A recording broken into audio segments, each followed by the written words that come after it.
안녕하십니까, 이황입니다. 문화 충격은 이 정치와 문화, 경제, 지역 등을 넘어서 이 전 세계 이슈들을 심도 있게 짚어봅니다. 자, 오늘도 주영석 기자, 원용석 기자와 함께 하겠는데요. 문화 충격 6번째 에피소드, 오늘의 주제는 이 전국 그리고 전 세계적으로 또다시 확산하는 코로나19, 그리고 미국이 이스라엘을 반드시 제재해야 하는 이유, 그리고 인터뷰와 회견 모두를 피하고 있는 민주당 대선 후보 카말라 해리스 부통령 등에 대해서 짚어보겠습니다. 자, 먼저 첫 번째는 요즘 진짜 말들이 많죠. 코로나19 환자도 많고 주변에 저희도 뭐 같이 일을 하고 있습니다만 참 무서운 상황이 또 벌어지지는 않을까 우려가 되는데, 이 최근에 미국에서 코로나19가 굉장히 빠르게 확산을 하고 있어요. 이 주변에서도 뭐 실제로 많이 걸리고 있죠 지금. 네, 걸리고 많은 있어요. 분이. 뭐 콜록콜록하고 기침하고 하는 분들이 많은데, 물론 그 사람들이 다 코로나는 아니겠지만 코로나랑 좀 비슷한 느낌도 있고, 네. 그리고 사실 테스트를 안 하는 경우가 많기 때문에 실제로 코로나 감염됐는데 또 모르고 넘어가는 경우도 있고 하니까 그런 것까지 감안하면 굉장히 좀 많을 것 같다는 생각이 듭니다. 그래서 지금 오늘 제가 준비한 주제는 바로 이건데요. 이 코로나19 최근에 이 웨스트 워터, 그러니까 뭐냐면 폐수나 하수를 통해서 이제 코로나19가 얼마나 지금 확산을 하고 있는가를 CDC에서 이제 샘플을 채취를 해서 조사를 보통 하지 않습니까? 이제 그게 코로나19가 지금 얼마나 빠르게 번지고 있나라는 건데, 지금 이 지도를 보시면 전국에서 27개 주에서 이 베리 하이, 그러니까 매우 높은 수준으로 코로나19가 확산을 하고 있다. 지금 캘리포니아주도 베리 하이 이 카테고리에 들어가고 있고요. 그리고 또 이제 하이, 그러니까 높은 수준을 나타내는 주는 17곳. 하늘색이죠. 네, 맞습니다. 그러니까 지금 서부랑 중부, 남부를 중심으로 조금 지금 많이 빠르게 확산하고 있고요. 그 하와이도 그렇고, 알래스카도 그렇고요. 그리고 지금 이제 중북부나 이제 동부 쪽으로 보시면 좀 많이, 그러니까 높은 수준의 하이 수준의 코로나19 확산을 보이고 있다. 자, 우리가 보통 보면 변이 얘기들을 많이 하지 않습니까? 이 변이 얘기들을 많이 하는데 이제는 너무 변이들이 많아서 무슨 변인지도 잘 모르겠어요. 그렇죠. 그죠? 2019년 말부터 이제 우한에서 시작된 것으로 지금 네. 알고 있고, 지금 2024년이니까 그렇게 따지면 뭐 거의 5년이 다 그렇죠. 돼가는데, 벌써 그렇게 됐네요. 이왕 기자 말씀처럼 계속 사람 몸에 들어갔다 나왔다 하면서, 또는 뭐 동물들 몸에 들어갔다 나왔다 하면서 변이가 이루어지다 보니까 지금은 뭐 변이고, 그래서 처음에 우리가 알고 있던 코로나19 바이러스와는 상당히 성격이 달라졌다고 이제 봐야 되고요. 지금 현재 그 미국의 지배종은 KP.3.1.1 되게 복잡하더라고요. 그러니까 KP311 이렇게 이제 말씀드릴 수 있는데, 이게 그 새로운 코로나 아형입니다. 얼마 전까지 아마 플러트라고 기억들 하실 텐데요. 플러트에서 한 단계 이제 거기서 퍼져나간 파생된 후손이 그 KP311이고, 이 KP311이 캘리포니아를 비롯해서 미국 전역에 지금 지배종인데, 그 과도 감염성 아형이다 이렇게 좀 불리고 있는데요. 이게 그 CDC의 설명을 들어보면 전염성이 너무너무 강하다고 그럽니다. 그래서 네네. 그 예전에는 코로나19 뭐 백신도 우리가 맞고 또 조심하고 하면 웬만하면 피해갈 수 있었는데, 지금은 이 KP311이라는 이 신종이라고 할까요? 하여튼 변이 바이러스는 신종변이죠. 신종변이죠.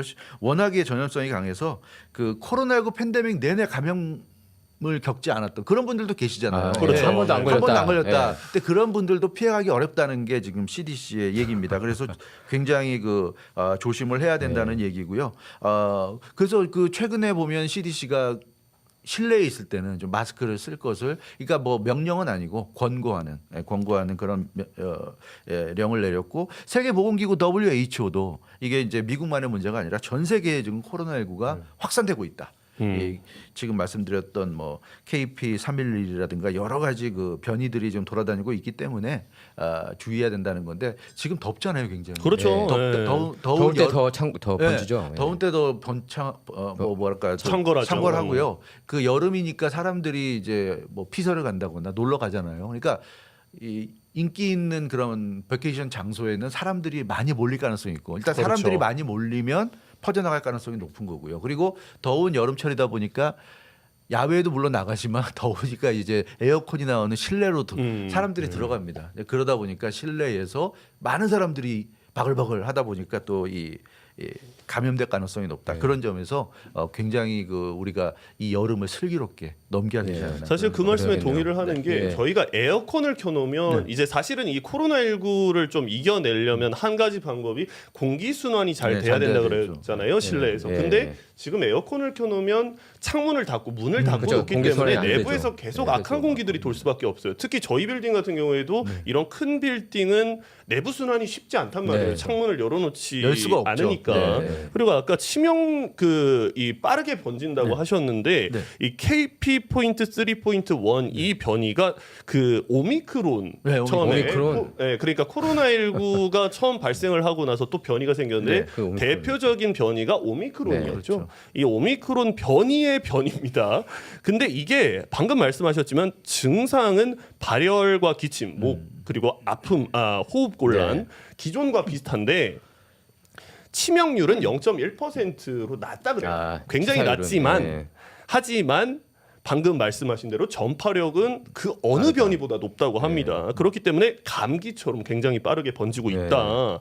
근데 이게 치명률이 중증도랑 치명률이 굉장히 낮다는 특징이 있고요. 그나마 다행인 거네요. 이 문제는 뭐냐면 사실 저희가 뭐 코로나19 키트 그러니까 저희가 백신도 없을 때가 있었지만 굉장히 뭐 백신 이후에 코로나19 자가 검사 키트도 나오고 했지만 가장 중요한 게 이제 치료제였어요. 근데 요즘에 팍스로비드라고 하죠. 팍스로비드. 네, 팍스로비드 구하기가 좀 어렵다. 어렵죠. 그만큼 걸리는 환자가 많다는 거죠. 아니 뭐 네. 그렇다기보다 이게 그 팍스로비드가 이제 그 보급이 되고 나서 그때 이제 굉장히 코로나19가 잠잠해지지 않았습니까? 저기 영상이 나오네요. 저게 이제 지금 변이 활동을 보여주는 것이죠. 그렇습니다. 예. 네. 저렇게 이제 그 변이들이 계속 잡아먹고 예, 발전을 저런 영상은 참 저는 보면서 끔찍하다는 생각이 드는데요. 저런 게 내 몸에 있다고 생각하면 그렇죠. 얼마나 끔찍합니까? 예. 저거를 그죠. 그래서 아예 이제- 모르는 게 마음이 좀 그렇죠. 낫지. 사실 음식 중에도 모르고 먹는 게 알면은 어찌됐건 괴롭죠. 그 이왕 기자 말씀대로 이게 그 중증으로 갈 확률이라든가 치명률은 굉장히 낮아진 건 네. 사실인데 그렇다고 해서 우리가 이거 걸려도 그만이지 이렇게 그럼요. 생각하면 안 될 것 같은 게 예. 감기도 그렇잖아요. 그렇죠. 독감도 그렇고 네. 감기나 독감 걸려서 사망하는 이율은 적지만 그러나 일단 감염되면 고생을 할 고생하죠. 가능성이 예. 있어요. 그래서 기왕이면 안 걸리는 게 좋고요. 네. 실제로 요즘 그 코로나19에 감염된 그 본인이 검사에서 확인된 그런 경우에 보면 대부분 아프다 그래요. 아픈 사람이 많아요. 네. 그 아픈 게 뭐 병원에 실려간다거나 사망까지 이른다거나 이러진 않는다 하더라도 한 며칠이라도 굉장히 좀 아픈 그런 경험을 할 수 있기 때문에 그런 걸 좀 피해가는 게 좋겠고 그렇게 되면 또 그 며칠 동안 네. 일을 할 수가 없고요. 왜냐하면 본인이 감염됐는데 직장에 나갈 수가 없잖아요. 그렇죠. 그런 점에서 본인에게도 좀 문제가 될 수 있고 뭐 일터에도 문제가 될 수 있기 때문에 그런 점에서 굉장히 조심해야 될 필요가 있지 않은가 그런 생각이 들고 특히나 대체적으로 안전하다고 하지만 노인분들이라거나 뭐 기저질환자라든가 그런 이제 좀 면역력이 약하신 분들 그런 분들은 항상 조심해야 되죠. 항상 조심하셔야 예. 돼요. 좀 위험하게 발전할 수도 있기 때문에 네. 가능성은 항상 있는 거기 때문에 근데 그런 점에서 뭐 우리가 입고 있었던 마스크를 쓰는 거라든가 또 약간의 거리두기를 한다든가 무언가를 하고 나서 손을 깨끗하게 씻는다든가 이런 기본적인 사안들을 맞습니다. 좀 다시 한번 우리가 네. 점검할 필요는 있지 않을까. 이게 아니, 오미크론하고 거의 비슷하다고 그랬잖아요. 오미크론 제가 걸렸을 때 오미크론이었던 것 같아요. 한번 걸렸었는데 굉장히 그것도 고통스러워요. 한번 걸리면. 그래서 그리고 고통스럽기도 예. 고통스럽지만 이게 나중에 폐에 어떤 영향을 끼칠지 모르는 네. 거예요. 걸리고 나서도. 네. 그리고 아까 치명률을 제가 0.1%라고 말씀을 드렸는데 수치상으로 보면 굉장히 낮은 수치지만 이게 사람으로 따지면 100명 중에 한 명이 중증 또는 사망에 이를 수 있다는 것이죠. 100명 중 한 명이라고 그러면 꽤 그럼요. 많게 느껴져요. 예.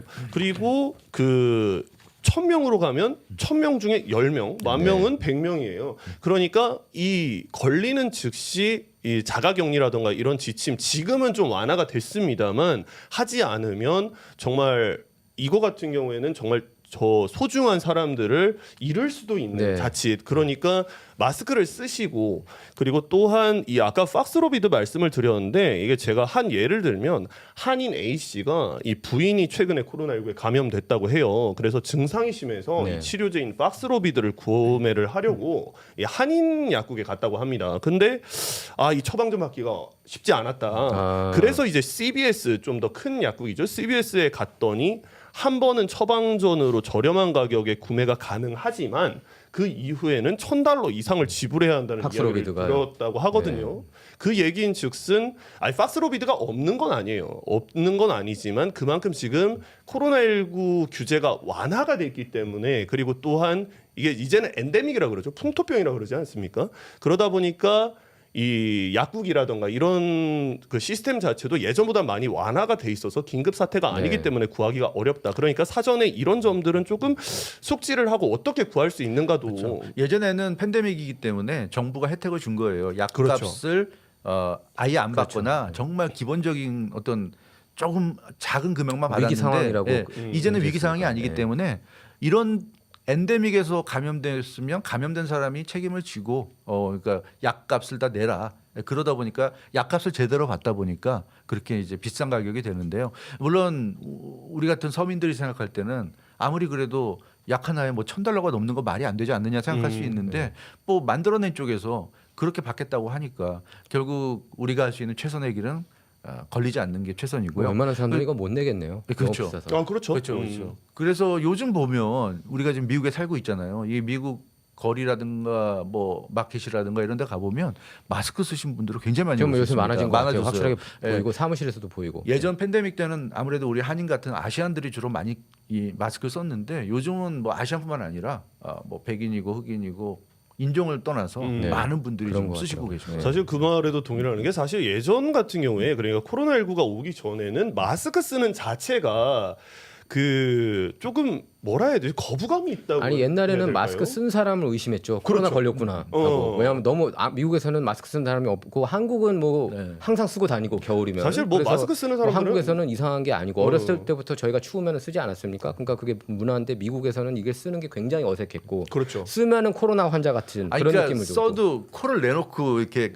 쓰는 미국인들 같은 경우에 네. 답답하다고. 네, 답답하다고 예, 그랬죠. 저렇게 마스크 쓸 거면 모터로 마스크 그렇죠. 쓰나 하는 느낌이 쓸 사실 필요가 들어요. 입 가리개밖에 안 되는 네, 거예요. 그러면. 굉장히 어색했어요. 이상하게 마스크 쓰는 사람도 많았고 그랬는데 지금은 이제 이게 많이 이제 네. 보급도 되고 왜 이거 써야 되는지도 사람들이 알게 되고 하니까 이거 정부가 이제 억지로 써야 된다고 억누르는 게 아니다 보니까 자발적으로 쓰는 거잖아요. 그러니까 제대로 쓰는 사람들이 많아지는 것 같아요. 그러니까 제가 볼 때 마스크가 제일 효율성이 높은 것 같아요. 한국에서도 보면은 여태까지 코로나 안 걸렸다는 분들 얘기를 들어보면 좀 연장자분들 중에서 마스크를 항상 이렇게 착용한 그 효과가 좀 큰 것 같습니다. 보니까 마스크가 이게 차단을 많이 하는 거 역시 하나 병이라는 봐요. 거는 근데 뭐 그것도 이론이 네. 뭐 걸리고 반박이 나서 있지만 물론 치료하는 것도 좋지만 역시 안 걸리는 게 최선이에요. 예방, 그렇죠. 예방. 그러니까 예방이 마스크는 중요해요. 예방으로는 예방이죠. 가장 좋지 예방이죠. 않나. 네, 마스크가 예방인 거고. 그 뭐 아까 짚었습니다만 저희가 지금 여름이기 때문에 또 휴가 가시는 분도 네. 많고 이 실내 활동이 늘어나죠. 에어컨 네. 밑에 있는 분들이 많으니까 조금 조심을 하시고 네. 이게 문제는 뭐냐면 항상 저희가 뭐 코로나19 저희가 짚어왔지만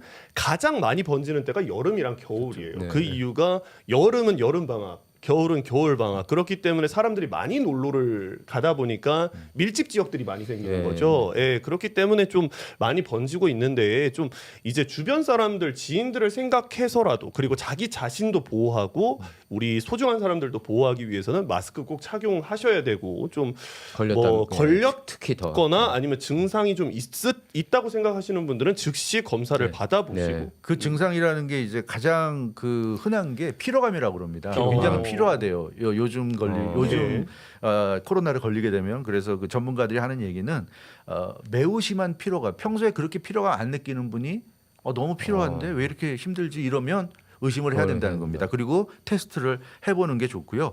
그 첫 이틀 동안의 증세가 가장 심각하다고 그럽니다. 그래서 네. 초반에 보통 근데 좀 본인이 이상한데 느껴야지 이제 테스트를 하게 되는데 그렇죠. 보통 그러니까 그렇죠. 보통 네. 테스트하기 전에 이미 걸려서 가장 힘든 시기를 겪었을 가능성이 네. 높아요. 이게 그리고 뭐 감기랑 비슷한 느낌인데 알러지 증상하고도 상당히 비슷하다고 그럽니다. 그렇기 때문에 처음에는 이게 감기 걸렸나 알러지인가 뭐 이러다가 하루 이틀 지나다 보면 결국 그럴 때는 본인이 이제 테스트 받기 전이니까 그렇죠. 뭐 사람들과의 어떤 접촉이나 이런 거 계속 할 거 아니에요. 그러기 때문에 이게 계속 퍼져나간다는 거니까 본인이 테스트에서 결과가 나오기 전이라도 그런 증상이 느껴지면 일단 조심하고 다른 사람과 접촉을 최소화하면서 빨리 테스트를 받는 그런 어떤 좀 특히 지금 같이 이렇게 쫙 퍼지는 시기에는 네, 그렇죠. 좀 뭔가 이상하다 네. 싶으면 컨디션 안 좋다 싶으면 그래야 될 것 같습니다. 보니까 아까 네. 지도 보니까 인구 많은 데는 거의 다 이렇게 아주 매우 하이라고 이렇게 나오고 있네요. 그렇죠. 캘리포니아, 뭐 그리고 캘리포니아주, 텍사스, 플로리다, 텍사스.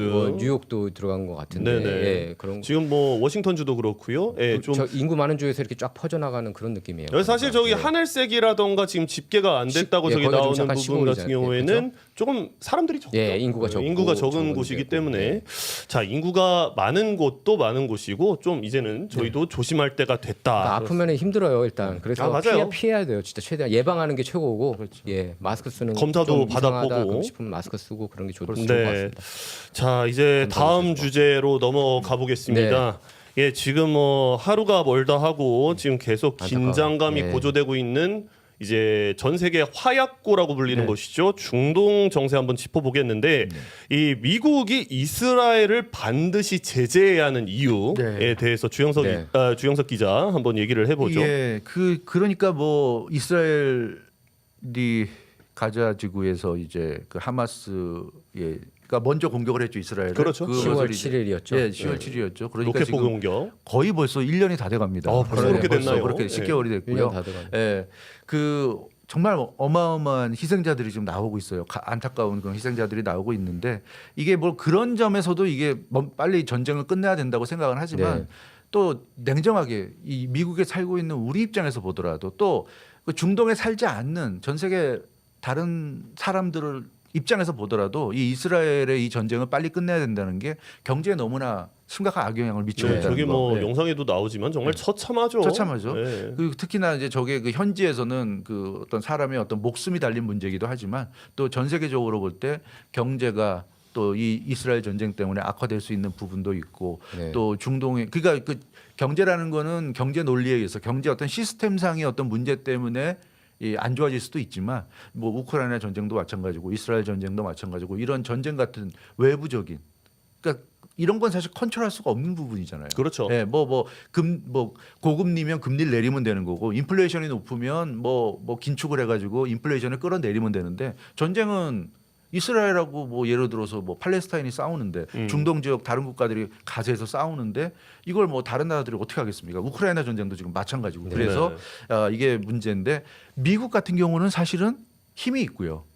이 전쟁을 스탑시킬 수 있는 능력이 있다. 네. 근데 미국이 이걸 하지 않고 있기 때문에 많은 비판이 좀 나오고 있고 더군다나 이번 주에 미국 그 조 바이든 행정부가 화요일이었죠.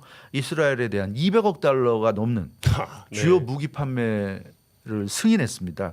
여기에는 전폭적으로 지지를 하는 거죠. 예, 이스라엘. 그렇죠. 그 새로운 F-15 전투기 지원, 또 수만 개의 전차 포탄, 박격포 포탄 등을 이제 지원하는 그런 결정을 내렸는데요. 이게 이렇게 되면 장기전 평화 협상 한다고 뭐 그러더니 이렇게 또 전쟁하라고 물자를 주고 무기를 주게 되면 전쟁이 또 지금 원영석 기자 말씀대로 장기전이 가는 건 아닌가 하는 사실 그런 이게 좀 불난집에 걱정도 기름 되는 상황이에요. 붓는 거죠. 네. 그래서 이런 부분에 대해서도 우리가 좀 생각해 봐야 될 필요가 있지 않은가 하는 생각이 있고요. 그래서 그 사실은 미국이 이 전쟁을 스탑시킬 수 있는 그런 찬스라든가 또 그런 기회는 많이 있습니다. 뭐 예를 들어서 뭐 국제사법재판소가 이미 이스라엘의 행위를 학살 행위로 규정했고, 그렇겠죠. 예, 또 뭐 유엔도 안보리에서 이스라엘을 제재하려고 했고, 근데 전부 다 미국이 지금 방해하고 있어요. 네. 그 국제사법재판소에 대해서도 미국이 강하게 비판하면서 따르면 안 된다는 식으로 하고 있고 유엔도 마찬가지입니다. 계속 거부권 행사하면서 이스라엘 제재를 할 수 없게 지금 만들고 있고 그래서 미국이 도대체 원하는 게 뭔지 겉으로는 평화 협상을 얘기하면서 실질적으로는 평화가 아니라 계속 지금 전쟁을 부추기는 건 아닌가. 이런 생각을 지울 수가 없는 요즘의 현실인 것 뭐 같습니다. 사실 저 같은 경우에는 뭐 예전부터 미국이 전쟁에 참전하는 순간 이제 신무기 테스트를 전쟁에서 한다라고 얘기를 해서 아프가니스탄 전쟁을 그럼, 되돌아보면 미국이 참전을 했을 때 신무기 테스트 장소였다라는 그렇죠. 비판도 굉장히 많이 받았지 않았습니까? 네, 그렇죠.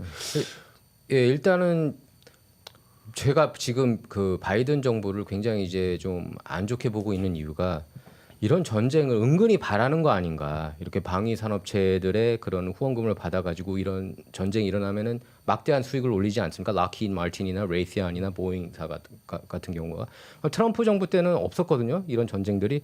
근데 이게 발족된 게 그 10월 7일 전에 보면은 이제 하마스가 이스라엘 치기 전에 보면은 세계 정황을 보면은 그때 한국이 이란한테 석유를 수입했는데 거기에 대해서 이제 그 돈을 지급했는데 60억 불 정도였던 걸로 그랬었죠. 기억하는데 동결됐지 않았습니까? 오랫동안 동결됐다가 바이든 정부가 그걸 해제를 이제 해가지고 이제 한국 정부 그 자금이 줬는 60억 불이 이제 풀렸는데 그때 이후로 그러니까 이란하고 하마스랑 이제 좀 친한 관계지 않습니까? 그래서 그 돈이 이제 결국 하마스로 갔고 하마스가 그 돈을 통해서 무기를 사서 이렇게 공격을 했다는 시나리오까지 가고 있거든요. 근데 그것도 그렇고 또 아프가니스탄 이렇게 철군하는 모습을 보면서 굉장히 미국의 나약한 모습이 국제적으로 보여졌고 망신이었습니다. 그때 직후 러시아 푸틴 같은 경우에도 그 모습을 보면서 우크라이나를 침공하는 그러니까 이거 제가 볼 때는 이게 그냥 우연이 아닌 것 같다. 이 모든 상황이 어떻게 바이든 정부 들어서 두 개 전쟁이나 이렇게 뻥뻥 터질 수가 있나? 트럼프 정부 때는 없었던 전쟁 아닙니까?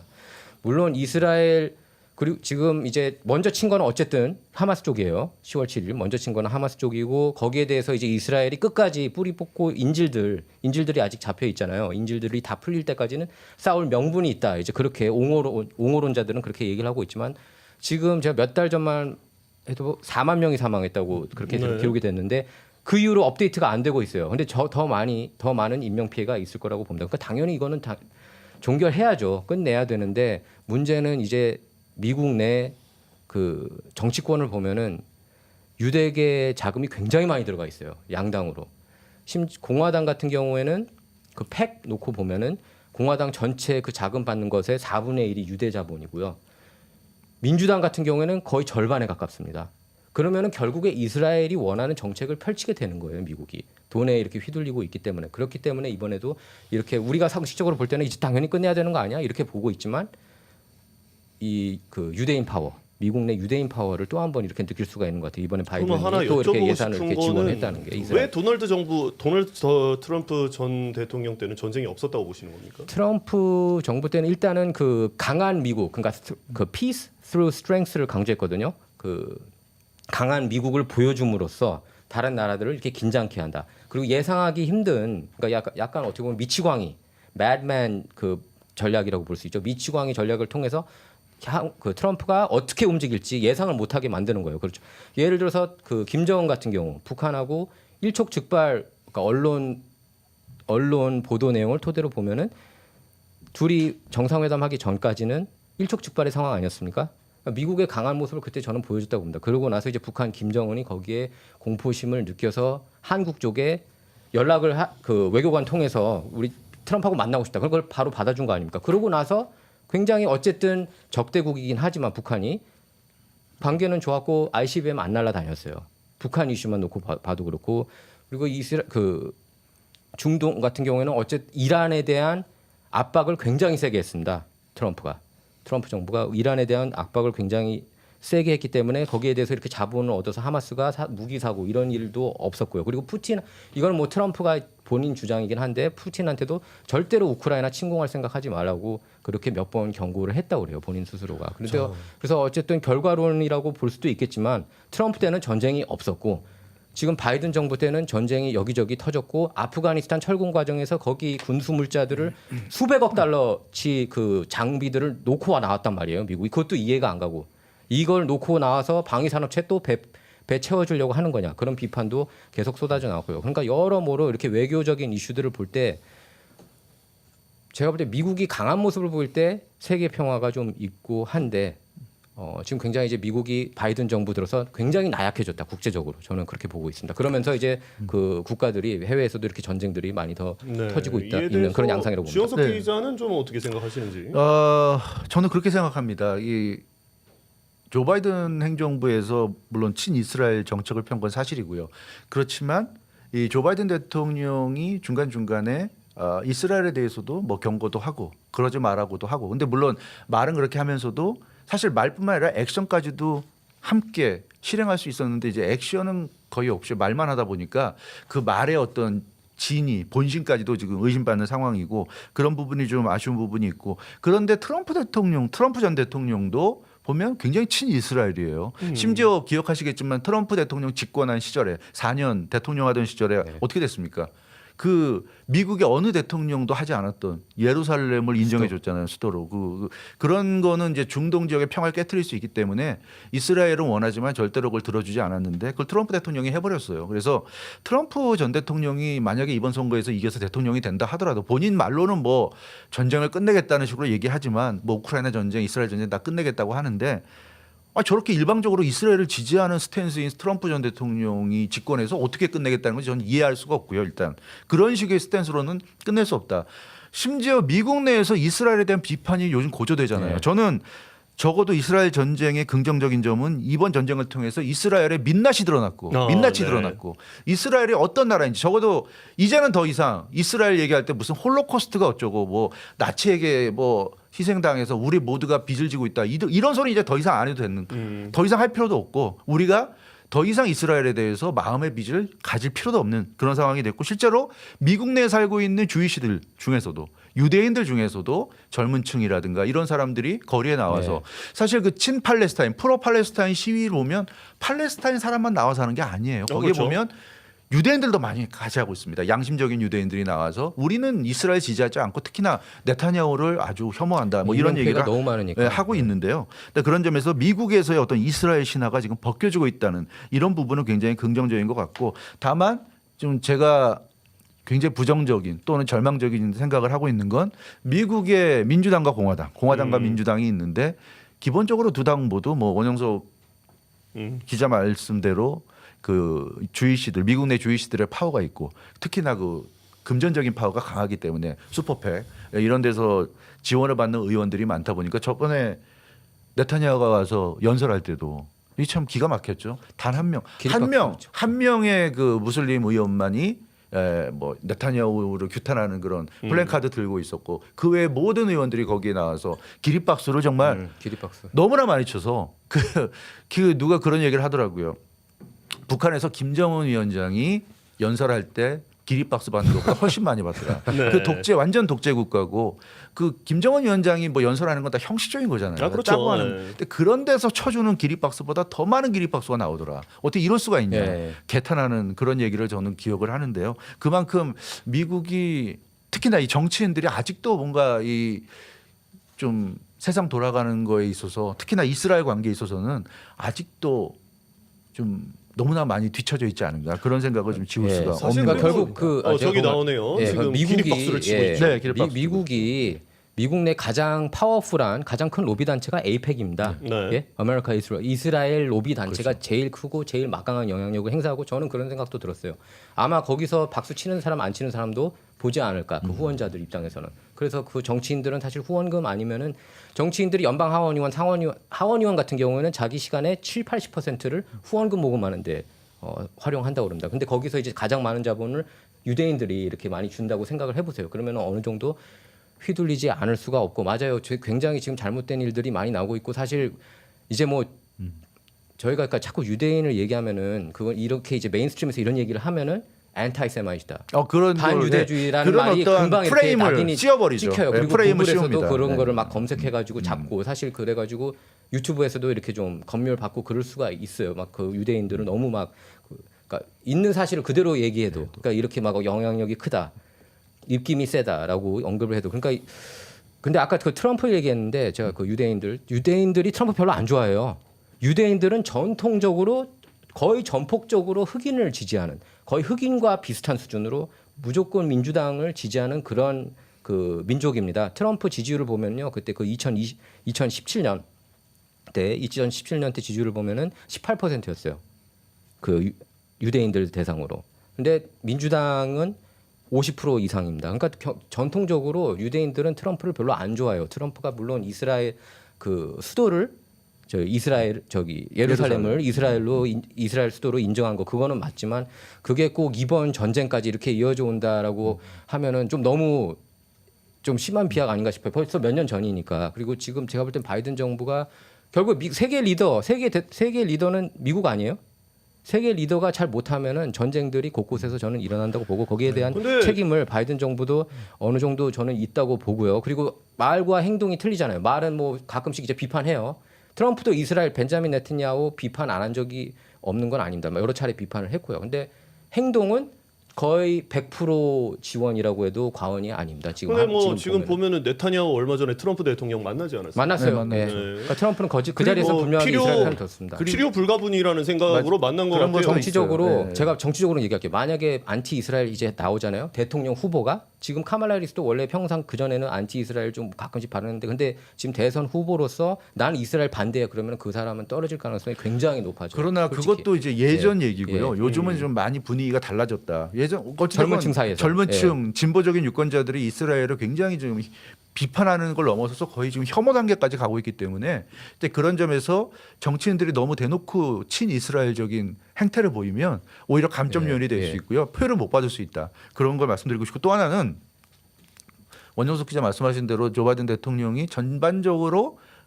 친이스라엘적인 그런 정책이나 모습을 보이면서 가끔씩 그래도 비판도 하고 또 뭐 좀 나무라는 듯한 모습도 보이는데 문제는 그때마다 누가 반발하냐 가장 반발하냐면 마이크 존슨 공화당 연방하원 의장을 비롯해서 공화당 쪽이 그렇게 반발합니다. 그래서 조 바이든 대통령은 이스라엘하고 지금 등을 지겠다는 거냐 뭐 이스라엘하고 지금 뭐 이제 사이를 이제 좋은 관계를 갈라놓겠다는 거냐 이러면서 아주 그러니까 연방 의회에서 난립니다 오히려. 그렇죠. 그렇게 대통령이 한 마디만 하면 그냥 말만 한 것 뿐인데도 액션까지 가지도 않았는데 말만 해도 뭐 마이크 존슨 의장이나 이런 사람들이 난리치니까 제가 볼 때는 이게 정말 구조적인 문제인 것 같고요. 대통령도 물론 책임을 질 부분이 있고 중요한 그런 어떤 역할을 해야 될 그런 위치에 있지만 미국 정치, 워싱턴 정치권이 좀 바뀌어야 되고요. 정말 물갈이가 돼야 됩니다. 이 공화당, 민주당 할 거 없이 이렇게 그 유대인들 눈치나 보고 유대인의 그런 돈의 눈치를 보는 이런 사람들은 정말 좀 물갈이가 돼야지 더 이상 이스라엘이 이런 깡패짓 하지 않는다. 정말 이건 깡패죠. 이 깡패 그렇죠. 아닙니까?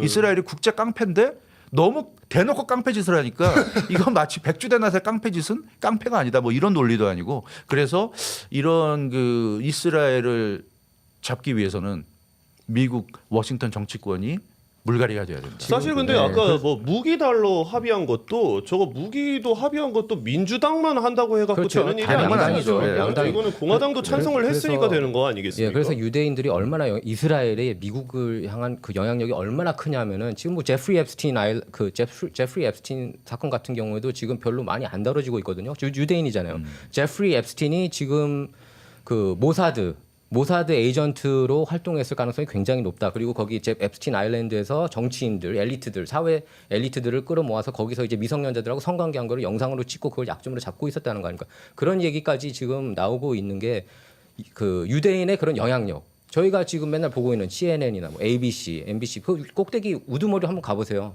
다 주인들이 유대인인 경우가 굉장히 많습니다. 지금 보면 미국 그런- 그 메인스트림 미디어 보면 그리고 아까 네. 얘기했지만 젊은층들이 맞아요. 반발 목소리를 내고 있어요. 이제 특히 틱탁 보면서 틱탁도 왜 금지시키려고 하는 거예요. 친팔레스타인 그걸 보면서 이제 유대인들이 그 이스라엘 유대인들이 팔레스타인 그 시민들을 이렇게 탄압하는 모습을 보면서 이제 분노하는 거잖아요. 아, 근데 지금 그거는 저는 좀 젊은층들이. 반대인 게 예, 근데 그거 요 얘기만 할게요. 그래가지고 그 트럼프가 젊은층 사이에서 원래 인기 없었어요. 공화당 대선 후보는. 근데 이번에 얼마 전까지 그러니까 바이든이 후보였을 때는 18세에서 35세 사이 그 젊은층 유권자들 사이에서 거의 비등하게 나왔습니다. 제가 볼 때는 그 젊은층이 바이든의 무조건적인 그런 네. 친이스라엘 정책 거기에 많이 실망을 했다고 봐요. 저 그렇기 같은 때문에 경우에는 거기에서 반사이익을 보고 그 있다고 틱톡 봅니다. 같은 경우에는 예. 사실 그거는 그렇게 보면 안 된다라고 저는 네. 생각을 하는 게 그거는 이제 사실 중국 정부와 관계가 있었기 네. 때문에 이제 그렇다고 보고요. 팔레스타인 때문에 유태인이 막아라 그거는 조금 너무 나아간 게 아닌가라는 생각이 들거든요. 그러니까 그 인스타그램하고 페이스북에서는 그런 영상들을 보기가 힘들거든요. 유튜브도 그 전쟁 상황을. 근데 틱탁에서는 그게 여과 없이 이렇게 많이 올라가서 그걸 통해서 많이 봤다는 겁니다. 제가 볼 때. 제가 얘기할 때는 젊은층들이. 그래서 그 틱탁을 통해서 표심들이 많이 이렇게 바뀐 거죠. 틱탁 젊은 애들은 틱탁을 더 많이 써요. 그 인스타그램보다. 네네. 그래서 그리고 그런 얘기를 한 뭐 거고요. 네타냐후 깡패라고 아니 네타냐후 깡패가 아니라 지금 이스라엘이 깡패 하는 행태가 행위가- 그렇다. 어찌됐건 그렇잖아요. 이스라엘 얘기할 때 이스라엘을 옹호하는 사람들의 주장은 하마스가 먼저 하지 않았냐 이건데 맞아요. 그 네. 논리를 그대로 한번 우리 실생활 우리가 이해하기 쉽게 적용하면 누군가가 뭐 남의 집에 가서 깽판 치고 누군가를 뭐 때리고 뭐 심지어 죽게 했다. 그래서 분노해서 가서 복수한다. 거기까지는 우리가 인간적으로 네. 이해할 수가 있는데 그런 그 상대방에게 달려가서 때리고 뭐 복수하다가 그게 심해서 뭐 죽였다. 근데 거기서 멈추지 않고 그 사람의 뭐 부모라든가 자식이라든가 친척들, 이웃들까지 다 싹 때리고 죽이고 한다. 그럼 그거 우리가 어떻게 봐야 됩니까? 근데도 저 사람이 먼저 당했으니까 당연한 거야. 너희들은 당해도 싸 이럽니까? 당연히 그 사람은 살인으로 잡혀가요. 그러면 100%입니다. 그거는.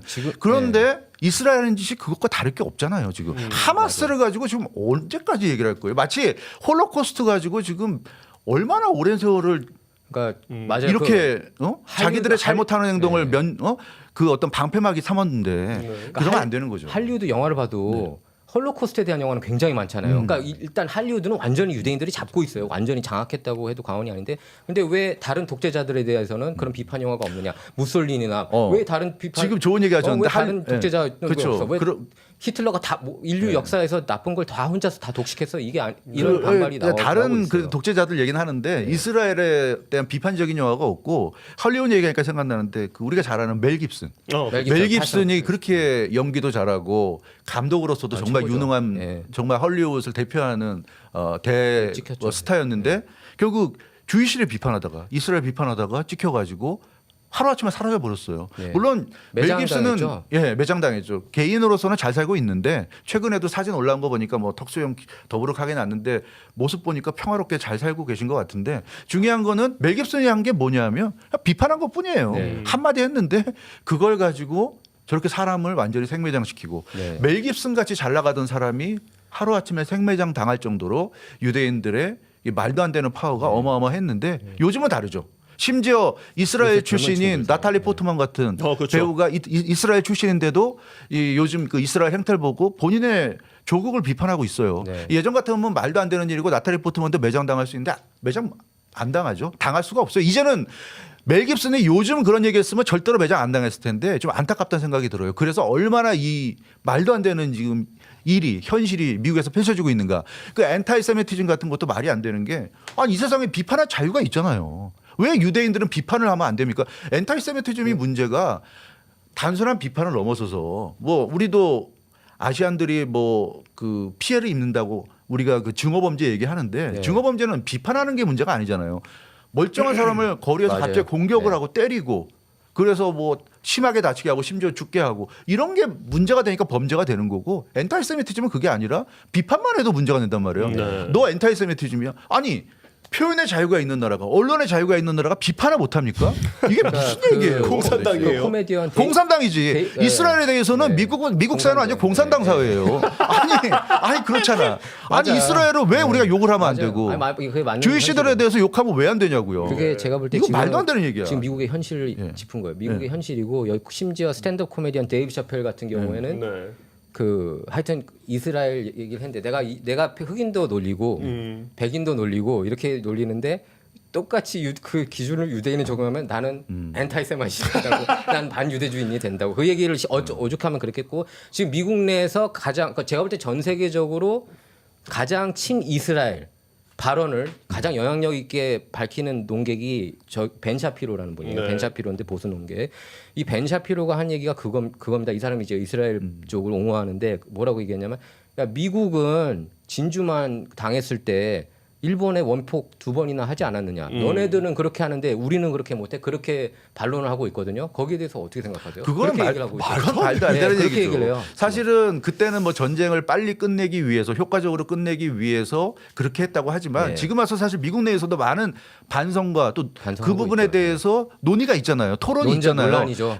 그렇게까지 굳이 그렇게까지 했어야 되는가. 더군다나 한 번도 아니고 2번이나 한 번 해서 사실 일본도 굉장히 놀랐는데 그걸 한 번 더 했단 말이에요. 그래서 그런 부분 미국 내에서도 그래서 많은 논란과 반성이 있고 오바마 대통령이 사실 그래서 현직 시절에 일본 가서 사죄까지 했잖아요. 그 부분에 대해서. 그런데도 불구하고 벤 샤피로의 그 논리는 정말 말도 안 되는 어거지 논리고요.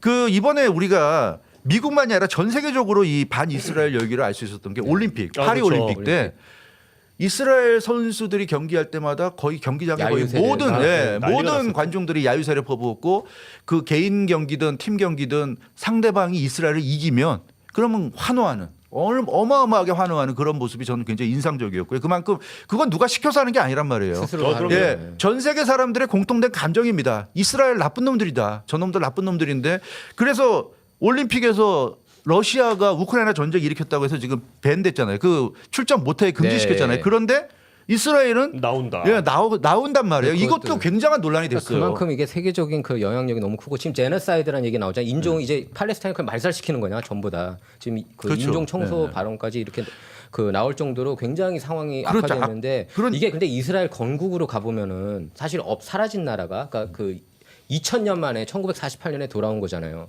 근데 그 배후에는 영국 은행들이 있었거든요. 그 로스차일드 가문부터 해가지고. 근데 그분들이 지금도 이렇게 세계를 이렇게 장악을 하고 있다는 얘기가 많아요. 뭐 로스차일드 가문은, 소로스도 그렇고 다 이렇게 소로스는 아니지만 로스차일드 가문부터 해가지고 은행권들이 그래서 그 은행권들이 사실상 미국도 그때부터 좌지우지해가지고 그러니까 그만큼 이제 유대인들을 상대로 우리가 맞설 만한 무기가 없다는 발언들이 나오고 있어요. 그래서 지금 뭐 네. 팔레스타인 중동, 그러니까 안티 이스라엘 진영 팩을 얼마 전에 인터셉트에서 나왔는데 그 팩을 하나 만들자. 뭐 그런 얘기도 그렇죠. 나오고 있어요. 그것도 팩을 대안에 출범했어요. 대안에 하나 할 수 출범했어요. 있는데 저는 지금 원영석 기자 얘기 들으면서 재미난 생각이 나는데 그 건국 얘기까지 했어요. 사실 그 얘기까지 그런 얘기까지 하려면 또 한도 끝도 없이 갈 수 이것도 있는데 그 명분 아닙니까? 근데 예. 중요한 건 뭐냐면 지금 이스라엘이 주장한 게 얼마나 말도 안 되는 얘기냐면 주이시들이 물론 나라가 없는 건 안 된 일이지만 네. 2000년 동안 팔레스타인이 지배하던 곳을 느닷없이 자기들 땅이라고 뺏었단 말이에요. 근데 한국으로 생각하면 어떤 거냐면 우리 고대 시절에 삼국 뭐 고구려 신라 백제 있을 때 말갈이란 나라가 그렇죠. 한반도에도 있었다고 말갈도 종류가 여럿이니까 한반도에 있는 말갈도 있었어요. 그러면 예를 들어 이제 와서 우리 말갈이 한반도에 국가 세울 거야. 이러면 받아줘야 돼요. 예를 들면 아니, 그거잖아요. 그리고 말갈이 한반도에 국가 세우고 나서 막 뭐라고 하니까 한국을 막 미사일 공격하고 이러면 어떻게 생각하는 거죠? 이제? 이게 말이 예를 된다고 들어서 생각합니까? 우리가 중국 상대로 야 발에 우리 땅이었거든 하고 가져가는 그렇죠. 거. 근데 이거는- 이제 그 이스라엘에서 얘기하는 거는 팔레스타인은 국가가 아니었고 국가로 인정은 아니었고 그 전부터 이렇게 계속 물밀듯이 이민이 왔다고 하는데 근데 이 문제는 지금 중동은 화약고고 네. 이스라엘 전쟁은 진짜 끝나야 되고요. 지금 제가 볼 때 5만 명 넘게 죽었어요. 네, 그 4만 명도 일단 몇 달 전입니다. 알겠습니다. 이걸 이런 당장 생각을 합니다. 중단돼야 돼요. 단순한 전쟁으로 예. 볼 때는 이스라엘이 하마스 뭐 수장도 죽이고 해서 이긴 것처럼 보일지 모르지만 미국을 비롯해서 전 세계적인 어떤 여론을 본다면 이스라엘이 진전쟁이다. 저는 그렇게 단언할 수 있을 것 같아요. 이 말로 좀 마무리를 하고 싶은 건 사실 이거는 좀 베냐민 네타냐후 정권을 유지하기 위한 좀 고집스러운 그런 전쟁이 얘기도 나오죠. 뭐 그런 아닌가라는 얘기도 나오고 생각이 있죠. 들어요.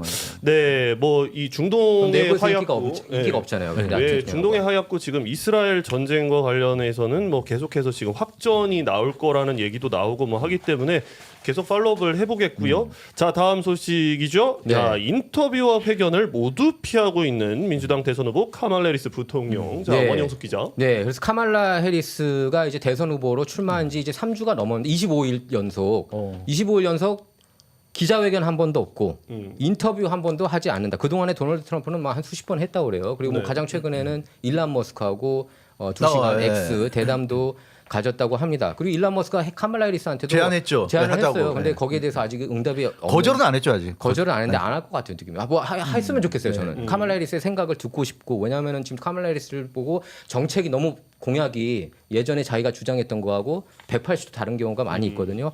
그래서 지금 너무 이렇게 심하니까 심지어 친민주당 언론들도 비판하기 시작했습니다. 뭐 뉴욕타임스부터 해가지고 이제는 회견을 할 때가 됐다. 회견이 아니더라도 이렇게 앉아가지고 CNN 기자들하고 인터뷰를 해야 될 때가 됐다는 얘기가 나오고 있습니다. 그래서 해리스 캠프 선거 운동원들은 8월 말에 뭐 자담회를 개최할 거라고 그렇게 밝혔는데 이 좀 얼마 전에 타임 매거진 표지 보셨죠? 카말라 해리스가 나온 거. 좀 예쁘게 이렇게 딱 나오고 그러지 않았습니까? 그 트럼프 대통령도 멜라니아만큼 예쁘다고. 네, 그 정도로 얘기했어요. 네, 느닷없이 일론 솔직히- 머스크와의 대화에서 느닷없이 칭찬해가지고 네. 트럼프 대통령이 해리스 부통령한테 반했나 이런 느낌이 들 정도로. 솔직히 타임 매거진에 예쁘게 좀 멋있게 야, 나오긴 그랬어요? 했잖아요. 그리고 타임 매거진 보면은 솔직히 타임도 친민주당 성향인 게 트럼프가 나오는 거는 항상 이상하게 나와요.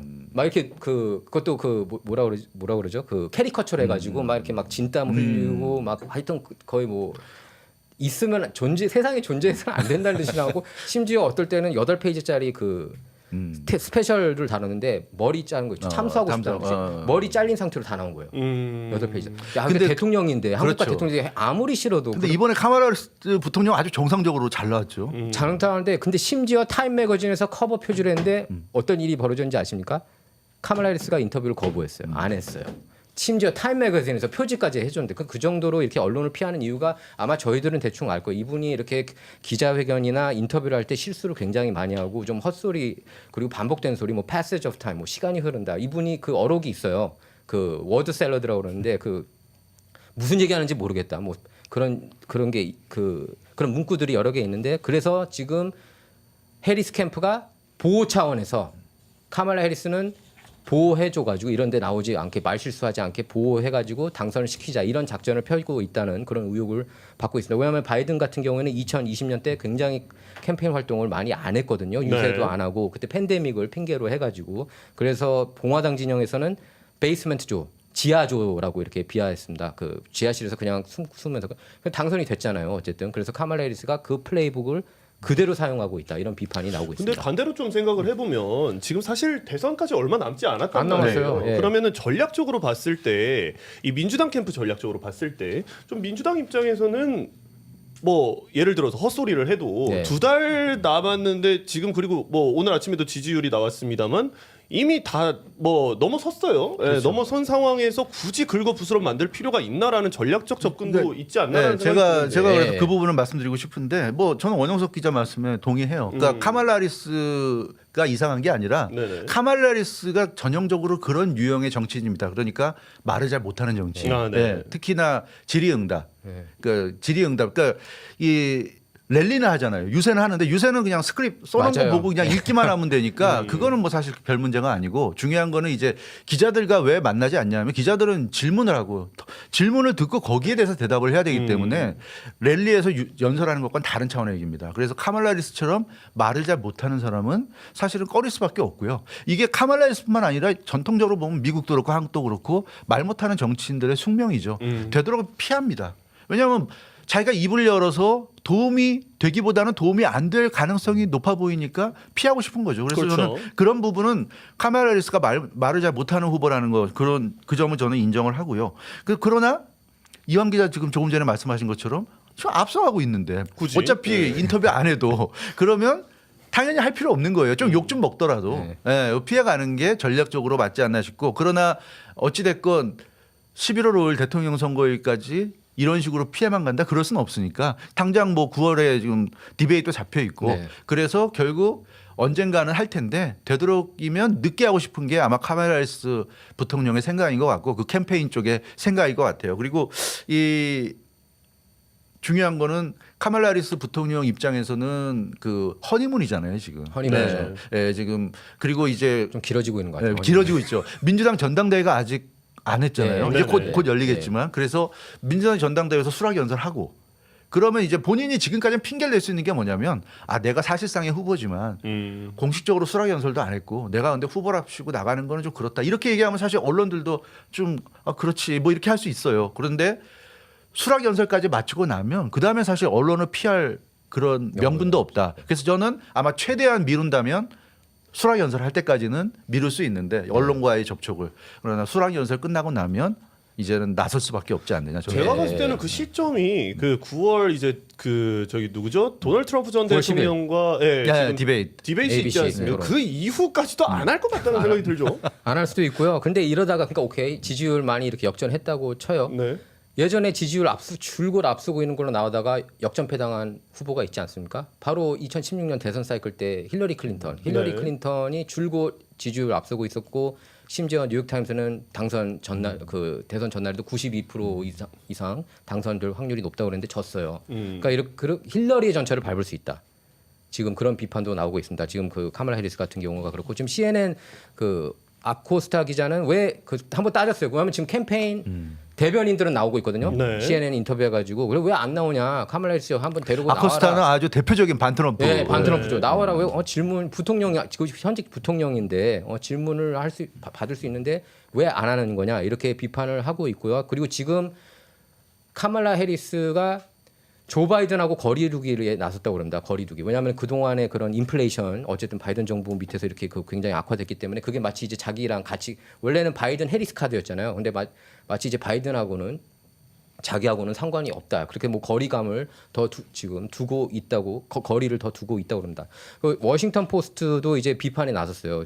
워싱턴 포스트도 대표적인 친민주당 언론인데 그 사설을 통해서 적어도 그는 질문을 받았다. 이렇게 웬일로 트럼프를 또 두둔했는데 그는 당연히 이제 트럼프를 얘기를 하는 겁니다. 근데 이렇게 그래도 검증할 시간을 줘야 되는데 지금 검증을 피해가지고 지금까지는 효과 보고 있는 건 맞아요. 허니문 기간이 지금 장기화 되고 있고 어떻게든 최대한 장기 더 오래 끌고 가는 건데 제가 볼 때는 이 대선 후보로서는 좋은 자세는 아니라고 봅니다. 물론 캠페인 작전으로는 그게 좋을 수도 있겠지만 그래서 좀 답답해요. 좀 자기 생각도 좀 사실 밝히고 뭐 해야 되는데 얼마 전에 답답해요. 사실 이게 기세 싸움이라 그러잖아요. 네. 뭐 선거는 기세 싸움이거든요. 근데 지금 모르겠습니다. 민주당을 두둔하는 건 아니지만 지금 사실 카말라 해리스와 팀 월즈 허니문 기간이기도 하고 워낙에 기세가 좋기 때문에 그리고 저희가 저번 시간에 그거 짚지 않았습니까? 제이디 벤스 그 팀 월즈 팀 월즈 부통령 24년 네, 그 군대. 네. 근데 지금 그거를 역풍을 맞을 수도 있다라는 얘기가 나왔어요. 제이디 벤스가 그걸 제이디 공격해가지고 예, 그 예. 왜냐하면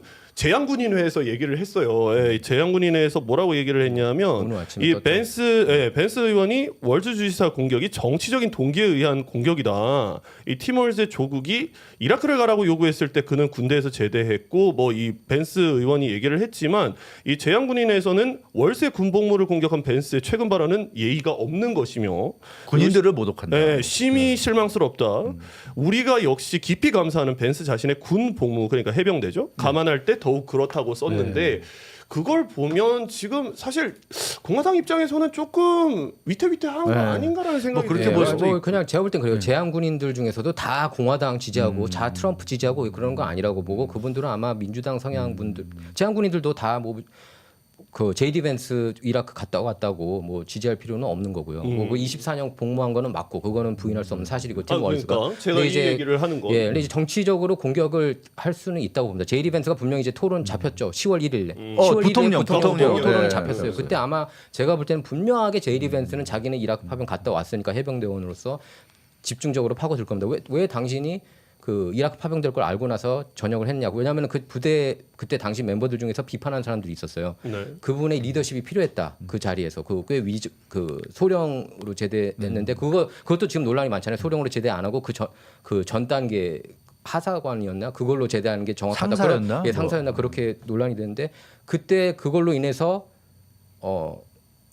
그 부대가 굉장히 힘들었다. 갑작스럽게 그렇게 전역을 해가지고 그런 비판도 나오고 있어서 정치적으로는 충분히 공격할 수 있는 그런 제가 그 이슈라고 얘기를 봅니다. 하는 건 뭐냐면 굳이 지금 타이밍이 좋은데 카말라 해리스 부통령이 나가서 아니면 팀 월즈가 나가서 이렇게 상황이 좋은 상황에서 헛소리를 해가지고 그렇죠. 예, 망가질 필요가 있냐. 그런 필요는 없고요. 근데 이제 그 원영석 기자 얘기한 뭐 CNN이라든가 뉴욕 타임즈, 워싱턴 포스트 같은 메이저 언론사들 대부분 이제 좀 민주당 성향인 언론사들이 최근 들어서 은근히 이제 카말라 해리스 부통령 쪽에 불만을 표시하는 이유는 언론사들 입장은 좀 짜증이 날 수 있어요. 왜냐하면 카말라 해리스 부통령이 지금 하고 있는 모습은 랠리를 통해서 유권자들에게 연설을 하잖아요. 이거는 직접 언론을 뺀 겁니다. 네. 언론을 통해서 유권자들과 접촉하는 게 아니라 언론사를 옆으로 빼고 직접 유권자들을 만나서 직접 얘기를 하는 거예요. 전달하는 거예요. 그러니까 언론사들의 존재가 희미해지니까 언론사들은 기분 좋을 수가 없는 거죠. 사실은 2016 대선 때 트럼프 당시 공화당 후보도 같은 전략이었어요. 물론 그때는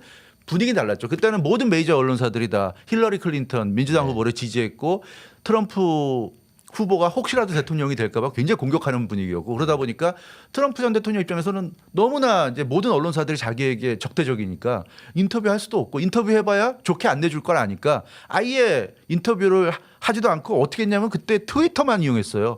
죽어라 트위터만. 한동안 야, 굉장히 그 하루에도 어마어마한 트윗을 날렸는데 그게 완전히 110% 성공을 했죠. 그래서 그 당시 트럼프 전 대통령은 트럼프 후보는 트위터를 통해서 유권자들과 직접 접촉을 했는데 그게 그 수많은 언론사들이 힐러리 후보를 위해서 좋은 기사를 써준 것보다 트럼프 전 대통령이 트위터 하나 들고 결국 그 수많은 언론사들을 이겼다. 그래서 사실 굉장히 화제가 됐었는데 그러니까 어떻게 보면 지금 그 카말라 해리스가 구사하는 전략이나 2016년 트럼프가 구사하는 전략이나 비슷하다. 결국 메이저 언론사들과 직접적인 인터뷰를 하지 않는 것. 근데 한쪽은 좋아하는데 야 좀 해줘 이러는데도 안 하는 거고 한쪽은 막 공격하니까 너희랑 안 해. 나는 그럼 트위터 이용할게. 이렇게 되는 거랑 약간 좀 내용은 다르지만 결과적으로는 똑같다. 근데 저는 트럼프는 대선 출마할 때 이후 그 초반에는 굉장히 인터뷰를 많이 했어요. 굉장히 인터뷰 많이 하고 본선 진출하고 나니까 이제 완전히 모든 언론사가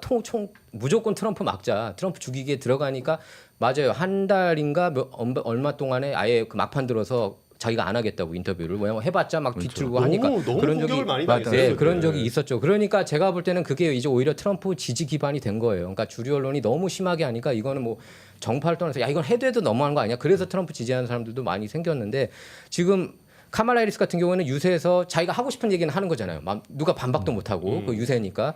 근데 너무 유세가 똑같아가지고 이제 그걸 비꼬고 나왔었어요. X 보면은 화요일 유세. 목요일 유세 똑같아요. 그 발언들 그걸 이제 그걸 놀리는 그런 영상들이 올라오기 시작했습니다. 마무리 그 멘트도 똑같이 그렇게 하고 그래서 제가 볼 때는 물론 언론들이 지금 이제 친민주당이고 대다수가 그리고 카말라 해리스를 이렇게 많이 이렇게 띄워주게 하고 허니문이 장기화되고 있지만 이렇게 계속 가면은 허니문도 끝날 수도 있다. 주류 언론이 조 바이든 버리는 거 보세요. 그때 과감하게 버리지 않았습니까? 얼마나 많이 그 깠습니까? 시체말로. 그래서 그 카말라 해리스가 너무 이렇게 언론들의 보호만 믿다가는 큰 코 다친다. 힐러리 클린턴 때처럼. 네. 그래서 이제는 나올 때가 됐다고 저는 봅니다. 근데 예. 뭐 또 이런 생각도 드는 게 이 트럼프 전 대통령이 이번에 공화당 경선 때 모든 경선 후보들이 디베이트 할 때 트럼프 전 안 대통령 나왔죠. 안 맞아요. 나갔잖아요. 그건 맞아요. 계속 빠졌잖아요. 내가 왜 해? 나 필요 없어. 안 해도 이길 자신이 있으니까 워낙 압도적으로 앞서가니까. 그때 그래서 비판 많이 받았죠. 비판 많이 받았고 사실은 후보로서 공당의 후보로서 사실은 나와서 최소한의 검증 아무리 사람들이 트럼프 전 대통령을 잘 알고 유명한 사람이라 하더라도 그래도 4년 전과 지금은 다른 거니까 또 어떤 정책을 들고 나올 건지 새로운 정책은 뭐가 있고 또 계속 유지할 정책은 뭐가 있고 이런 거 얘기를 해야 되는데 다 피했단 말이에요. 근데 카말라 해리스 부통령이 지금 이러는 거나 공화당 경선 때 트럼프 전 대통령이 디베이트 계속 불참한 거나 저는 비슷한 맥락이라고 봐요. 그러니까 그런데 나가서 나한테 득이 되기보단 안 나가는 게 훨씬 더 난 이득이 되고 나가서 혹시라도 실수하면 마이너스만 된다. 이렇게 똑같은 논리다. 그런 면에서 트럼프 전 대통령이나 공화당 쪽이 이 해리스 부통령을 이런 거 가지고 지금 비판하는 건 좀 약하지 않나 저는 그런 생각도 좀 그거 듭니다. 어떻게 확실히 생각하십니까? 그건 맞아요. 트럼프는 그때 그 대선 경선 때 토론 한 번도 참석을 안 해가지고 그게 통했고 왜냐하면 괜히 나가가지고 말 실수하면은 그리고 카말라 해리스가 저희가 많이 봐왔잖아요. 그래가지고 이분이 말 잘 못하죠. 못하고 임기응변에 약하고 그런 모습을 보면은 지금 솔직히 작전은 잘 짜고 있다고 봐요. 민주당 쪽에서 볼 때는 그래서 뭐 이 작전이 이제 결과론이죠. 11월 5일에 통하느냐 안 통하느냐. 2020년 때는 조 바이든이 그런 작전을 펼쳐서 통했는데 올해도 그렇게 통할지는 저는 이제 의문이고 9월 10일 토론 때 그때 이제 많은 사람들이 좀 더 이제 카말라 해리스에 대해서 자세히 알게 되지 않을까 그나마. 저는 예, 오히려 그렇게 기대해 카말라 해리스 부통령이 전면에 나선 것보다 지금 민주당에서 계속 팀월스를 내세우는 것 같아요. 뭐 말도 오히려 잘하고, 팀월스는 인터뷰 많이 해요. 말도 잘하고. 팀워스는 말을 잘하죠. 예. 네. 그리고 좀 선생님 출신이라서 그런지 모르겠는데 말을 가려할 줄 안다는 그렇죠. 느낌을 자꾸 받거든요. 예. 그런 반면에 좀 공화당도 이제는 좀 어떻게 전략적으로 좀 접근을 해야 되는 거 아닙니까? 어떻습니까? 그래서 지금 공화당 진영에서는 카말라 해리스가 저렇게 나오지 않는 거는 문제가 있고 자기 정책을 이렇게 왔다 갔다 했다. 그 예를 들면 화석연료 다 없애버리자고 예전에 얘기했는데 지금 최근 들어서는 그런 정책이 아니고 화석연료도 이렇게 필요하다는 식으로 이렇게 말을 바꾸고 그런 우스갯소리까지 있어요. 그 팁에 세금 부과하지 않겠다. 그걸 트럼프가 먼저 공약으로 내걸었는데 이제 카말라 해리스도 그렇게 바꿨거든요. 자기도 팁에 그 세금 부과하지 않겠다고. 근데 언론들은 카말라 거는 집중 조명하고 트럼프가 그런 얘기할 때는 별로 보도를 안 하니까 마치 이제 카말라가 그 아이디어를 들고 나온 것처럼 해가지고 거기에 대해서 또 화를 냈더라고요. 막 그 트루스 소셜에 아니 내가 할 때는 왜 보도 안 하더니 그 카말라 해리스가 할 때는 저렇게 참 보도하냐 미움 많이 받아요. 하면서 막 언론한테. 짜증을 부렸는데 근데 사실 카말라 해리스가 그 전에 그 부통령으로서 타이브레이커 그거를 표결을 했어요. 그 팁에 대해서 세금 부과하는 쪽으로. 그래서 연방상원 거기에 대해서- 의장이니까 부통령이 예, 그러니까 그렇죠. 50대 50이 나오면 네. 이제 부통령의 결정에 의해서 맞아요. 결정에 예, 의해서 그래서 타이브레이커. 거기에 대해서 이제 비판을 지금 계속 하고 있습니다. 그러니까 전면에 회견 인터뷰 안 하고 그러니까 과거에 그가 했던 발언들 그리고 과거에 그가 이렇게 표 던졌던 그 기록들 그걸 기반으로 지금 맹비난하고 있습니다. 지금 에브리데이 보면은 그래요. 그걸 그러니까 계속 공격하고 이게 있어요. 그거밖에 할 수 없어요. 네, 논리가 있는 사람, 말을 잘하는 사람, 말을 잘한다는 의미가 결국은 생각도 많고 논리가 있는 그런 얘기거든요. 그러면 이 정치 활동을 하다 보면 자기가 평소에 갖고 있던 소신과 다른 선택을 할 수밖에 없는 경우도 얼마든지 있을 수 있고 그럼 그것을 설명을 해야 되는 부분이 있어요. 그래서 어떤 경우에는 나는 원칙을 지켰고 어떤 경우는 이러저러해서 내가 원칙을 못 지켰다. 인정할 건 인정하고 뭐 그러면서 넘어가야 되는데 과연 카말라 해리스 부통령이 그런 정도의 어떤 그 논리적인 발언이 가능할 건지 대화가 가능할지 그런 부분이 이제 중요한 숙제인 것 같고요. 어찌됐건 카말라 해리스 부통령의 구호라고 그럴까 슬로건은 그겁니다. 프리덤과 We can go back. 그렇죠. 그거예요. 근데 대충은 알 것 같은데 정확한 거 모르잖아요. 그래서 결국 트럼프 전 대통령이 당선되면 4년 동안 야인으로 있다가 다시 백악관에 들어오는 거니까 결국 트럼프 시대로 돌아갈 수 없다. 아마 그런 얘기 같긴 한데 그런 부분을 정확하게 설명을 해줘야 될 것이고 뭐 원영석 기자가 얘기한 대로 일부 분야에서 일부 어떤 부분에서 본인이 평소 주장했던 것과 다른 어떤 선택이나 결정을 하게 된 부분에 대해서는 뭐 해명이 필요하다면 해명도 해야 될 것이고요. 네. 근데 그런 걸 보면서 또 유권자들이 카말라 해리스 부통령에 대해서 판단할 수 있지 않을까. 근데 한 가지 확실한 건 그런 것 같아요. 카말라 해리스 부통령의 이미지가 지금 굉장히 좋습니다. 예, 조 바이든 대통령이 갑자기 물러나고 그 자리를 카말라 해리스 부통령이 채우면서 언론들의 빌드업이 정말 대단했고요. 그래서 아마 실제 카말라 해리스와 우리가 지금 언론을 통해서 알고 있는 카말라 해리스와의 어떤 갭이 좀 있긴 있을 거예요. 네. 그 갭을 어떻게 효과적으로 메꾸느냐. 이게 아마 카말라 해리스 부통령이나 그 캠프 쪽의 고민이 아닐까 저는 사실 그런 생각을 좀 뭐 해봅니다. 거품이냐 네. 거품이 아니냐겠죠 결국. 네, 결국 뭐. 지금 뭐 카말라 해리스 부통령과 팀 월즈 미네소타 주지사 같은 경우에는 외줄타기나 다름이 없어요. 네. 거기서 한 번만 잘못해서 떨어지면은 한 방에 그러니까 거품은 분명히 있어요. 있는데 그렇죠. 그 거품을 얼마나 효과적으로 잘 터트리고 나가느냐. 음. 근데 거품이 있는데 하나도 없는 것처럼 예를 들어서 버티고 이런다면 오히려 별거 아닌 일도 크게 확대될 수도 있고요. 잘 터트리면서 간다 그러면 뭐 거품이 좀 꺼진다 해도 예, 뭐 얼마 전만 해도 사실 카말라 해리스가 대통령 후보로 된다는 게 잘 상상이 안 갔거든요. 그만큼 이렇게 좀 모든 후보들 중에서도 약한 쪽으로 분류가 됐는데 제가 볼 때는 이게 거품이 좀 이 정도면은 거품이 낀 거라고 봐야 될 것 같아요. 왜냐하면 사실. 인터뷰 안 하고 이런 거면 저는 또 거품이라고 보거든요. 이제 첫 번째 토론이 9월 10일이 네, 네. 진짜 시험 두 후보 간의 첫 번째. 아닐까, 예, 시험 무대가 되지 않을까 싶어요. 뭐 일단 9월 10일 네. 라디오 코리아가 또 네, 중계 방송합니다. 중계 방송을 하죠. 하죠. 예. 예, 그래서 라디오 코리아 2024 이번에는 또 후보가 바뀌었습니다. 저번에는 조 바이든 대통령과 그때 제가 근데 그때 주 기자께서 얘기한 두 분이서 같이 나오셨죠? 카말라는 말이 안 되고 딱 그랬어요. 아니 그 전에 제가 아무도 얘기 안 했을 때 후보가 바뀔 수도 있을 것 예, 같다고 예, 얘기했어요. 말했어요. 얘기는 했는데 제가 아마 제가- 그때 제일 처음 얘기했던 제가 걸로 근데 기억이 그때 나는데. 이제 예. 그럼 카말라가 되겠네요. 그런데 카말라는 말이 안 카멜라는 되고 아니지 그랬던 것 않겠는가. 같아요. 그랬는데 결국은 카멜라가 됐어요. 뭐 사실 그때까지만 해도 우리 지금 카말라 해리스 부통령 같은 경우에는 저기 뭐 나온다라는 자체가 좀 민주당 입장에서는 이게 불가분이었기 때문에 왜냐하면 기존 대통령이 불가분이죠. 네. 예, 그랬고 공화당 입장에서는 사실 다른 후보가 나온다는 거는 좀 안 좋은 시그널이었어요. 네. 왜냐하면 조 바이든 대통령이 저렇게 무너지고 있는데 굳이 이런 상황이었기 네, 때문에 맞아요. 자 그때 CNN이 완전히 초상집이었죠. 네, 그때 네. 저희가 봤을 그렇습니다. 때. 네. 뭐 사실 뭐 뒷말에는 모든 주류 언론사들이 그 도널드 트럼프 대통령 승리 영상을 만들고 있었다. 뭐 이런 우스갯소리도 나왔었고요. 자, 이상으로 문화 충격 6번째 에피소드 마치겠는데요. 뭐 항상 제가 말씀드리지만 구독과 좋아요, 알림 설정 부탁드리고요. 뭐 두 분 다 하셨겠죠? 예, 했습니다. 예. 네, 자 이제 6번째 에피소드 마치겠고 7번째 에피소드로 다시 돌아오겠습니다. 감사합니다. 감사합니다. 감사합니다.